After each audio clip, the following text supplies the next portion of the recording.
Diana, kama tulivyo ama kile ambacho tumesema ni kwamba leo tumetembea katika soko hili la Kitengela ambapo wachuuzi wamefanya maandamano siku ya leo baada ya amri ya gavana wakati alikuwa amehudhuria mkutano pale katika ile project la kulaunch code rooms.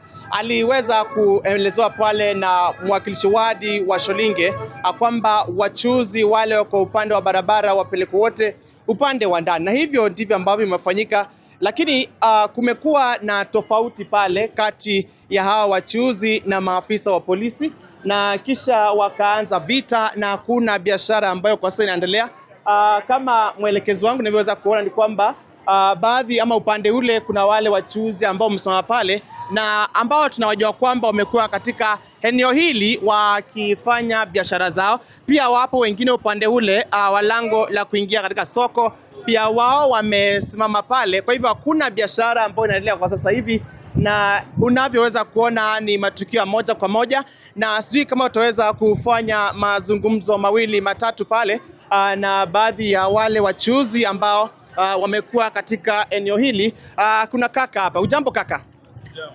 Wewe ni mfanyabiashara hapa? Yeah. Na hebu tuelezee kile ambacho kimetukia siku ya leo. Huyu ameweza kuepa, ni sawa. Kwa hivyo inaendelea siku ya leo katika eneo hili ambapo hawa wachuuzi wameweza kuandamana kwa minajili ya kupinga hiyo amri. Tutazidi kufuatilia matukio haya moja kwa moja, na kuna wale ambao wanarusha mawe. Kwa hivyo itabidi kwa minajili ya usalama wetu, Diana, tukatishia hapo ili tuweze kuchukua tu video kisha tuziwekelee kwa faida za watazamaji wetu.